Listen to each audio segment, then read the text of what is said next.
ისრაელი კვლავ პოლიტიკურ კრიზისშია.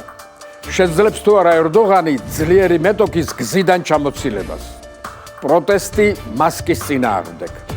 გასული საუკუნის ერთ-ერთი ყველაზე გახმაურებული დიპლომატიური სკანდალი ჩვენს ისტორიული მოვლენების რუბრიკაში. სულ რამდენიმე წამში მოგიყვებით, მე ნუგზარ რუხაძე ვარ.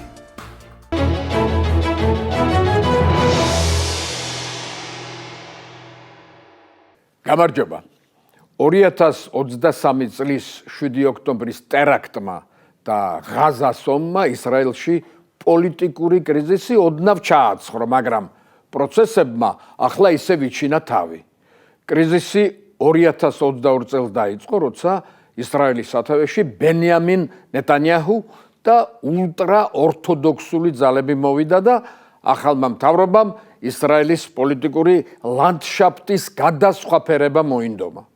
ისრაელის საზოგადოება ორადაა გაყოფილი: ულტრაორთოდოქსებად და მოდერნისტებად. კოალიციის შესაქმნელად ნეტანიაჰუ ულტრაორთოდოქსებს გაურიგდა და მათი ხედვების შესაბამისი სასამართლო, საარჩევნო და სხვა რეფორმები გაატარა, რამაც მოსახლეობის ერთი ნაწილის პროტესტი გამოიწვია. ოპოზიციის აზრით, თანამდებობის შესანარჩუნებლად ნეტანიაჰუ ასეთი რეფორმებით ქვეყანას ასუსტებდა. უფრო მეტიც, ოპოზიცია ნეტანიაჰუს კორუფციაშიც ადანაშაულებს. ყველაფერთან ერთად, ნეტანიაჰუმ თავისი ხისტი ხასიათით თანამებრძოლებიც გადაიკიდა. მაგალითად, თავდაცვის ყოფილი მინისტრი გენერალი მოშე იალონი, კნესეტის წევრი ავიგდორ ლიბერმანი, ღაზის ომის დროს თავდაცვის მინისტრი იოავ გალანტი და სხვები. კრიზისის განახლებას 7 ოქტომბრის ტრაგედიის საგამოძიებო კომისიის შექმნასაც უკავშირებენ, რომელსაც პასუხი უნდა გაეცა კითხვაზე, რატომ გამოეპარა ისრაელის მთავრობას ეს სრულმასშტაბიანი ტერაქტი. ნეტანიაჰუ ცდილობდა ტერაქტი ისრაელის დაზვერვას, გენშტაბსა და თავდაცვის მინისტრს დაბრალებოდა. ისინი პირიქით მთავრობას ადანაშაულებდნენ შეცდომაში. ნეტანიაჰუმ როგორღაც მოახერხა მათი განეიტრალება. ჯერ გენშტაბის უფროსი გადადგა და მერე თავდაცვის მინისტრი. ახლა შიდა დაზვერვის უფროსის რონენ ბარის საკითხი დადგა, მაგრამ ბარმა ნეტანიაჰუს ომი გამოუცხადა. მან ერთი სკანდალური გამოძიების დეტალები გაასაჯაროვა. სკანდალს მასმედიამ კატარგეიტი უწოდა. საქმიდან ირკვევა, რომ ნეტანიაჰუს სამმა პოლიტიკურმა მრჩეველმა კატარის მაღალ ჩინოსნებისგან ქრთა მიაიღო. მათ კატარის ინტერესების გატარება და ისრაელის კატართან დაახლოება ჰქონდა დავალებული. ამ საქმეში გარდა ქრთამისა, სკანდალური ის არის, რომ კატარი ჰამასის დამფინანსებელია. ბარის თქმით, ამ ლობისტურმა საქმიანობამ ნეტანიაჰუ და მისი მთავრობა საფრთხეების მიმართ მიაძინა. საქმე ახლა გენერალურმა პროკურორმა აღძრა და რამდენიმე პირი უკვე დააკავა. ნეტანიაჰუ კი ირწმუნება, რომ ეს ამბავი არ იცოდა. სკანდალის გამოაშკარავების გამო ნეტანიაჰუმ რონენ ბარი თანამდებობიდან გაათავისუფლა, რამაც ისრაელის დაზვერვის სტრუქტურებში დიდი უკმაყოფილება გამოიწვია. საქმე იმაშია, რომ დღემდე ისრაელის სახელმწიფო ძლიერი დაზვერვისა და ჯარის წყალობით არსებობს. ისრაელი მტრებითაა გარშემორტყმული და მუდმივ თავდაცვაში. ამიტომ ქვეყნის ელიტა ამ სტრუქტურებში მოღვაწე პირებისგან შედგება. ისრაელის პოლიტიკურ ისტორიას თუ გადავხედავთ, ქვეყნის თითქმის ყველა თაობის პოლიტიკოსთა 70% ამ სტრუქტურებიდანაა გამოსული. თავად ნეტანიაჰუც ახალგაზრდობაში დაზვერვის სპეცდანიშნულების რაზმის წევრი იყო. ისრაელის მოსახლეობა ამ სტრუქტურებს ხშირად deep states უწოდებს. ისტორიულად ისრაელის არც ერთ პრემიერ-მინისტრს არ გაუთავისუფლებია შიდა დაზვერვის უფროსი. პრემიერს კი აქვს ამის უფლება, მაგრამ დაზვერვის სტაბილურობისთვის დირექტორს 5 წლიანი ვადით ნიშნავენ. პრემიერ-მინისტრის შიდა დაზვერვის უფროსთან ჭიდილში გენერალურმა პროკურორმა რონენ ბარის მხარე დაიჭირა, რამაც ბიბი სასტიკად გაანაწყენა. მოგვიანებით ნეტანიაჰუმ პარლამენტში გენერალური პროკურორის მოხსნის საკითხი დააყენა. ნეიტრალურად განწყობილები მხარეებს კომპრომისისკენ მოუწოდებენ, რადგან ესმით, რომ ისრაელში კრიზისი და დაპირისპირება მხოლოდ მტრის წისქვილზე ასხამს წყალს.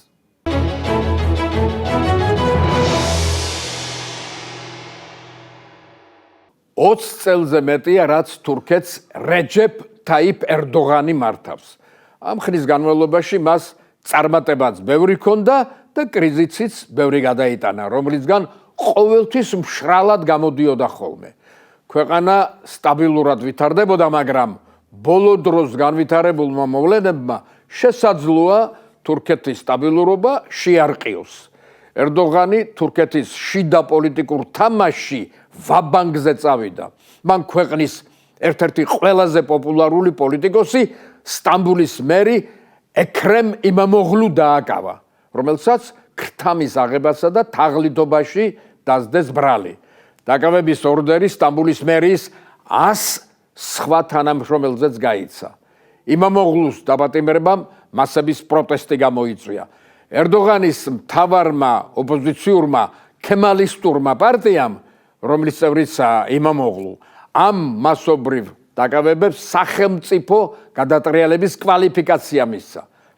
ვინ არის ექრემ იმამოღლუ და ამდენმა თურქმა რატომ მიიღო მისი დაპატიმრება ასე მძიმედ? ის შთამბეჭდავი წარსულისა და მაღალი ავტორიტეტის მქონე პოლიტიკოსია. მთელი მისი პოლიტიკური ცხოვრება ქემალისტურ პარტიაში და ქალაქ სტამბულში მიმდინარეობდა. 2014-19 წლებში სტამბულის ერთ-ერთი რაიონის ბეილი კიუზუს მერი იყო. 2019 წელს პარტიამ სტამბულის მერობის კანდიდატად დაასახელა. მაშინ მისი კონკურენტი ძლიერი პოლიტიკოსი ერდოღანის პარტიის წევრი და ქვეყნის ექს-პრემიერი ბინალი ილდირიმი იყო. მაგრამ იმამოღლუმ მაინც გაიმარჯვა და სტამბულის მერი გახდა. მისი წარმატებით შეშინებულმა თურქეთის ხელისუფლებამ სასამართლოში იჩივლა და არჩევნები გააუქმა. ხელახალი არჩევნები ისევ იმამოღლუ მოიგო. შედეგად ის ქემალისტების ფაქტობრივი ლიდერი და ქვეყნის უპოპულარესი პოლიტიკოსი გახდა. თავად ერდოღანს აქვს ნათქვამი, ვინც სტამბულს მართავს, ის თურქეთსაც მართავსო. 2022 წელს ერდოღანის მმართველმა პარტიამ პრეზიდენტისა და მთავრობის შეურაცხყოფის ბრალდებით იმამოღლუზე საჩივარი შეიტანა სასამართლოში. სასამართლომ საჩივარი დააკმაყოფილა და მას 3 წლამდე თავისუფლების აღკვეთა მიუსაჯა, თუმცა ვერდიქტი ძალაში ჯერ არ შესულა, რადგან ის ჯერ სააპელაციო და საკასაციო სასამართლოებმა უნდა დაამტკიცოს. ახლა ერდოღანმა იმამოღლუს კარიერის ბოლომდე დამუხრუჭება გადაწყვიტა და იგი ახალი ბრალდები დააკავა. თურქეთში პარალელებს ავლებენ მიმდინარე და 1990-იანი წლების მოვლენებს შორის. მაშინ ქემალისტურმა მთავრობამ ისლამისტური იდეების გავრცელების ბრალდებით სტამბოლის მაშინდელი მერი ერდოღანი დააპატიმრა, რომლის შედეგად ის უფრო პოპულარული გახდა. ახლა იმამოღლუს მომხრეები იმედოვნებენ, რომ სცენარი გამეორდება, მაგრამ თურქეთის ახლანდელი პრეზიდენტი ქვეყნის შიგნითაც და გარეთაც დიდ ძალას ფლობს. ერდოღანს იმამოღლუს დაპატიმრების დრო შემთხვევით არ შეურჩევია. უკრაინის ომისა და სხვა გეოპოლიტიკური ძვრების გამო თურქეთი დასავლეთისთვის მნიშვნელოვანი პარტნიორი გახდა, რომლის სამხედრო პოტენციალი ნატოს შესამჩნევად აძლიერებს და გავლენას ახდენს უკრაინისა და ახლო აღმოსავლეთის პრობლემების გადაწყვეტაზე. ერდოღანის გაკიცხვა და მისი გადაკიდება ახლა არავის არ აძლევს ხელს. მას შიდა პოლიტიკური სადავეების ხელთუპყრია. მისი მტერი მხოლოდ თურქეთის სუსტი ეკონომიკაა, რომელიც რამდენიმე წელია კრიზისს განიცდის. ქვეყანაში თითქმის 40%-იანი ინფლაციაა. ფასები რეკორდულად გაიზარდა. თურქ ეკონომისტებს მიაჩნიათ, რომ კრიზისის მთავარი მიზეზი ერდოღანის დიდი გეოპოლიტიკური თამაშებია, თუმცა მეორე მხრივ ამ თამაშებმა თურქეთს დიდი ძალა და ავტორიტეტი შესძინა. ძნელი სათქმელია, როგორ განვითარდება მოვლენები. აქ თურქეთის გენერალიტეტის აზრია გადამწყვეტი. თურქეთი ხომ შექმნის პირველივე დღიდან ავტოკრატიული დემოკრატიაა. 1945 წლამდე ქვეყანაში ერთპარტიული მმართველობა იყო. თურქეთში არასოდეს არ შესუსტებულა სამხედრო მაღალ ჩინოსანთა გავლენა. როცა გენერლებს მთავრობის პოლიტიკური ხედვა არ მოსწონდათ, სახელმწიფო გადატრიალებას მიმართავდნენ ხოლმე. ქვეყნის ისტორია 5 ასეთ გადატრიალებას ითვლის. გენერლების აზრი დღესაც მნიშვნელოვანია. ისინი კი ჯერჯერობით დუმან.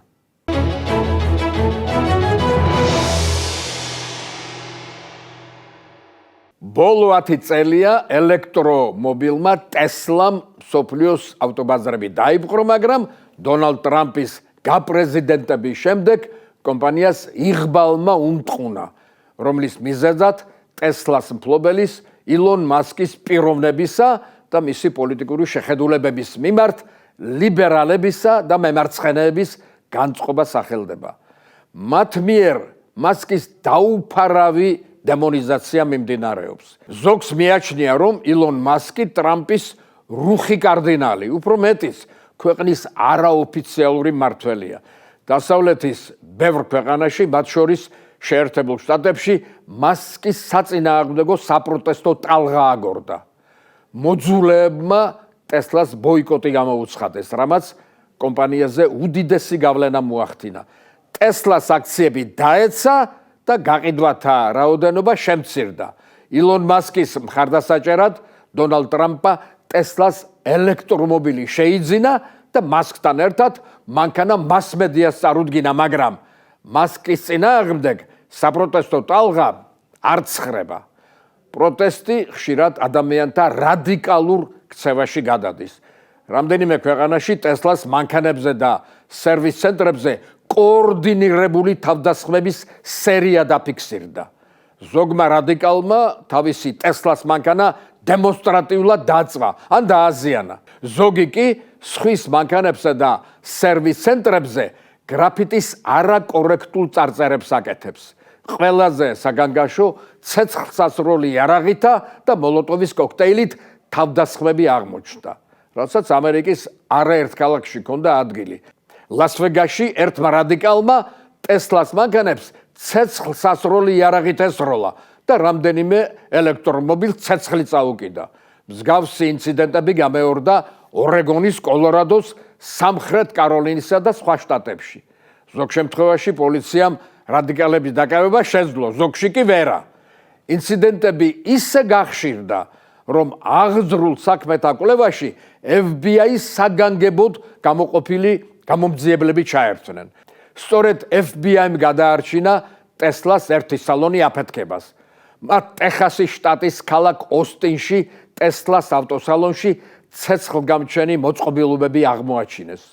ამერიკის გენერალურმა პროკურორმა, იგივე იუსტიციის მინისტრმა, ქალბატონმა პემ ბონდიმ განაცხადა, დანაშაულის ჩადენის დღეები დასრულდა.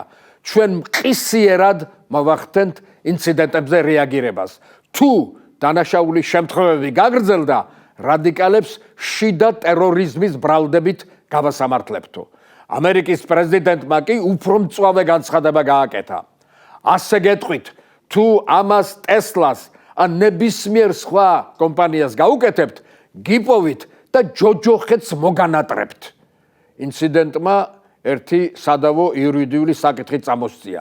რა სახის მოქმედება ითვლება შიდა ტერორიზმად?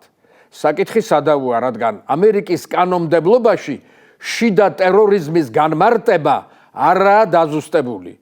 ზოგიერთი ამტკიცებს, რომ ნებისმიერი იდეოლოგიურად მოტივირებული ძალადობა კლასიფიცირებული უნდა იყოს როგორც ტერორიზმი, თუ ის მიმართულია პოლიტიკური, სოციალური, რელიგიური ან სხვა იდეოლოგიური მიზნების მისაღწევად. მაშინ ტესლას მიმართ ჩადენილი დანაშაულები შიდა ტერორიზმად ჩაითვლება. ზოგი კი თვლის, რომ ინციდენტი, რომელშიც ადამიანი არ დაშავებულა და მხოლოდ ეკონომიკური დივერსია ან საბოტაჟი მოხდა, ტერორიზმად ვერ ჩაითვლება. FBI-ის ექსპერტები, რომლებიც პოლიტიკურად არ არიან ანგაჟირებულნი, ამ სახის დანაშაულს ტერორისტულ აქტად მიიჩნევენ, რასაც იმით ამართლებენ, რომ ყველა ინციდენტი რადიკალური ჯგუფების მიერ იყო მომზადებული. თავდასხმების გარდა ტესლას წინააღმდეგ გამიზნული ჰაკერული კიბერშეტევაც მოხდა, რამაც შესაძლოა ადამიანის სიცოცხლისთვის საშიში შედეგები გამოიწვიოს. ექსპერტების აზრით, ტესლაზე თავდასხმები არ არის მხოლოდ ერთჯერადი ინციდენტები. ინციდენტები ამერიკაში ღრმა სოციალური დაძაბულობის ანარეკლია და როგორც კვლევა მაჩვენა, ეს ინციდენტები სულ უფრო ხშირდება და რთულდება. აქ ისმის კითხვა, როგორ უპასუხებს მთავრობა და კომპანიები იდეოლოგიური დივერსიის ამ ახალ ფორმას. ტალეირანის არ იყოს, ვინც ფლობს ინფორმაციას, ის მსოფლიოს ფლობს. ეს მარტივი ჭეშმარიტება დასაბამიდან დღემდე წარმატებით მუშაობს. საიდუმლო სამსახურების მიერ საჭირო ინფორმაციის ხელში ჩაგდება უმთავრესად აგენტების გადაბირებით ან მიყურადებით ხდება ხოლმე. მიყურადება დაზვერვის უძველესი ხერხია. მაგალითად, ვერსალი ისეა აშენებული, რომ მეფის საიდუმლო სამსახურს სასახლის თითქმის ყველა ოთახის მიყურადება შეეძლო. სწორედ ამიტომ ამბობდნენ, ვერსალში კედლებსაც ყურები აქვსო. სამეცნიერო ტექნიკური ბუმის კვალდაკვალ მიყურადება ჩვენს დროში მინიატურულ მოწყობილობათა გამოყენებით ხდება, რომლის მიგნება არც თუ იოლის საქმეა. როგორც ცნობილია, საელჩოებში საიდუმლო ინფორმაციის დიდი ნაწილი გროვდება ხოლმე, რომლის ხელში ჩაგდება ადგილობრივი დაზვერვის პირდაპირ საქმეა. საბჭოთა კავშირსა და ამერიკას შორის ცივი ომის დროინდელმა მძვინვარე შპიონაჟმა არაერთი სკანდალი წარმოშვა. პირველი დიდი სკანდალი 1945 წელს აგორდა, როცა ცნობილ პიონერთა ბანაკ არტეკის გახსნიდან 20 წლის აღსანიშნავი ზეიმი ჩატარდა, რომელსაც ამერიკის ელჩი ავერელ ჰარიმანი დაესწრო. საბჭოთა ამერიკული მეგობრობის აღსანიშნავად პიონერებმა მას ხის საკმაოდ დიდი ზომის ლამაზი ნაკეთობა ამერიკის შეერთებული შტატების ღერბი აჩუქეს. საჩუქრით აღფრთოვანებულმა ელჩმა ის თავის კაბინეტში დაკიდა. 7 წლის შემდეგ ამერიკის ახალმა ელჩმა მოსკოვში ჯორჯ კენანმა ღერბი ჩამოხსნა, რომლის შემოწმების დროს აღმოჩნდა, რომ ნაკეთობაში მინიატურული სასმენი აპარატი იყო ჩაყენებული. ანუ რაც იმხნის განმავლობაში ამერიკის ელჩის კაბინეტში თქმულა, ყველაფერი კგბ-ს ესმოდა. ეს იყო 1952 წელი. მსგავსი ახალი სკანდალი გასული საუკუნის 70-იან წლებში მოხდა. მაშინ ამერიკის საელჩოს თანამშრომლებმა თავიანთ ელექტრონულ მოწყობილობებში რაღაც უცნაური გაუმართავობა შენიშნეს, რამაც ეჭვი გააჩინა, რომ კგბ ფარულ მიყურადებას აწარმოებდა. თუმცა ვერ დაადგინეს, როგორ ხერხდებოდა ეს. მხოლოდ 8 წლის შემდეგ ამერიკელებმა დასავლეთის სხვა ქვეყნის დაზვერვის დახმარებით გაარკვიეს, საიდან ხდებოდა მიყურადება. მაშინ ამერიკის საელჩოს IBM-ის თანამედროვე ელექტრონული საბეჭდი მანქანები ჰქონდა. საბჭოთა დაზვერვამ მოსკოვში ჩამოსულ საბეჭდ მანქანებში მიყურადების აპარატების ჩაყენება მოახერხა. შედეგად ამერიკის საელჩოში შექმნილი ნებისმიერი დოკუმენტი დაბეჭდისთანავე კგბ-ს უვარდებოდა ხელში. საელჩომ 16 ასეთი საბეჭდი მანქანა აღმოაჩინა. მიყურადების მესამე დიდი სკანდალი ამერიკის საელჩოს ახალი შენობის აგებას ეხება. 1953 წელს ამერიკის საელჩო მოსკოვის ცენტრში ჩაიკოვსკის ქუჩაზე მდებარეობდა. ქვეყნის ადმინისტრაციას საელჩოს ტერიტორიის გაფართოება და ახალი კორპუსის აშენება მოუწია, რადგან საელჩოს პერსონალი მნიშვნელოვნად გაიზარდა. საბჭოთა კავშირსაც იგივე გეგმა ჰქონდა, რადგან მისი თანამშრომლების რაოდენობამაც იმატა. მხარეებმა მოლაპარაკება დაიწყეს, რომელიც დიდხანს გაგრძელდა და მხოლოდ 1972 წელს მოხდა შეთანხმება. მოსკოვმა ამერიკელებს ძველ საელჩოსთან მიმდებარე 5 ჰექტარამდე მიწის ფართობი გადასცა 85 წლიან უსასყიდლო სარგებლობაში. ნაკვეთზე ახალი 8 სართულიანი ნაგებობა უნდა აეშენებინათ, რისთვისაც კონგრესმა 190 მილიონი დოლარი გამოჰყო. მშენებლობა 1979-86 წლებში მიმდინარეობდა. ახალი კორპუსის მშენებლობა თითქმის დასრულებული იყო, როცა ამერიკელებმა შენობის კედლებში ჩატანებული სასმენი აპარატების დიდი რაოდენობა აღმოაჩინეს. ახლა როგორ გაიგეს ამერიკელებმა ამ საიდუმლო მოწყობილობის არსებობა. ამერიკის საელჩოებს საგანგებოდ გამოყოფილი და გაწვრთნილი საზღვაო ქვეითი დანაყოფები იცავს. 80-იან წლებში მათი მეთაური მოსკოვში ოფიცერი კლეიტონ ლონეტრი იყო, რომელმაც ერთ-ერთ მიღებაზე საელჩოს თანამშრომელი რუსი ქალბატონი გაიცნო. მათ შორის რომანი გაჩაღდა, მაგრამ ქალი კგბ-ს აგენტი აღმოჩნდა, რომელსაც ლონეტრი უნდა გადმოებირებინა. სიყვარულმა ლონეტრი კგბ-ს აგენტად აქცია. მან კგბ-ს საელჩოს ახალი კორპუსის გეგმა და სხვა საიდუმლო საბუთები მიაწოდა. მოგვიანებით მას სინდისის ქენჯნა დაეწყო და ყველაფერი უფროსებს გაუმჟღავნა. ლონეტრი გაასამართლეს და 15 წლიანი პატიმრობა მიუსაჯეს. საელჩომ მშენებლობის შემოწმება დაიწყო და ნახა ის, რამაც საბჭოთა ჯაშუშური ჩანაფიქრი სააშკაროზე გამოიტანა. როგორც გამოძიებამ გაარკვია, სამშენებლო ხარჯების შესამცირებლად საელჩო ზოგიერთ მასალას საბჭოთა კავშირში ყიდულობდა. კგბ-მ ამით ისარგებლა და სამშენებლო მასალებში თითქმის ყველგან მიყურადების აპარატები ჩააყენა. ამერიკელებმა აპარატურის დიდი რაოდენობა კი აღმოაჩინეს, მაგრამ ნაწილი მაინც ჩანერგილი დარჩა. ამ ამბავმა დიდი დიპლომატიური სკანდალი გამოიწვია. გაბრაზებულმა ამერიკელებმა საბჭოთა კავშირს ვაშინგტონში ახალ საელჩოში გადასვლა აუკრძალეს. მოსკოვში კი საელჩოს ახალი კორპუსი დალუქეს. ასე თქვეს კგბ-მ, ჩვენი საელჩოს კომპლექსის ახალი შენობა ერთ დიდ მიკროფონად აქციაო. ამერიკის დაზვერვა ცხადია გაღიზიანდა, მაგრამ კგბ-ს ეშმაკობასა და ოსტატობაზე აღფრთოვანებასაც ვერ მალავდა, რადგან აპარატურა გენიალურ გამოგონებად მიაჩნდა, რომლის პოვნა ფაქტობრივად შეუძლებელი იყო. მოწყობილობა ავტონომიურად მუშაობდა. ენერგიის წყაროდ შენობაში მიმდინარე ნებისმიერ ბუნებრივ პროცესს, ვიბრაციას, სითბოსა და კედლებში წყლის ორთქლის ცირკულაციას იყენებდა. თავად აპარატურა იმდენად ძლიერი იყო, რომ ოდნავი ჩურჩულიც კი საელჩოს ოთახებში კგბ-ს კარგად ესმოდა. მოგვიანებით გაირკვა, რომ ამ გონივრული გამოგონების ავტორი კგბ-ში მოქმედი სპეციალური ტექნიკური ლაბორატორია და მისი ხელმძღვანელი ვიაჩესლავ ასტაშინი იყო.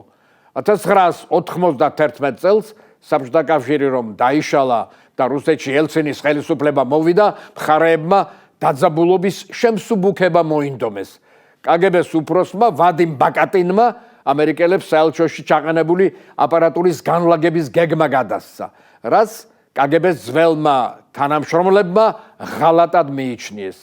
ამერიკელებმა რუსების ეს მეგობრული ჟესტი არ დაიჯერეს და საელჩოს ახალი კორპუსის გადაკეთებას სცადეს. რეკონსტრუქციის დროს ზედა 2 სართული დაანგრიეს და ზემოდან ახალი 4 დააშენეს, სადაც საელჩოს მაღალჩინოსნებისა და დაზვერვის ოფისები განლაგდა. კორპუსის ქვედა სართულზე კი საელჩოს არასაიდუმლო სამსახურები განათავსეს. გადაკეთდა შენობის ფასადიც, რომელიც ახლა გადამცემ ტალღებს ახშობს. 2000 წელს საელჩო ახალ კორპუსში გადავიდა. ასე დამთავრდა ეს სადაზვერვო სკანდალი ამერიკასა და რუსეთს შორის. დღეს სულ ეს იყო, მადლობა ყურადღებისთვის. მე ნუგზარ უხაძე ვარ და მომავალ შაბათს ისევ გეწვევით. ნახვამდის.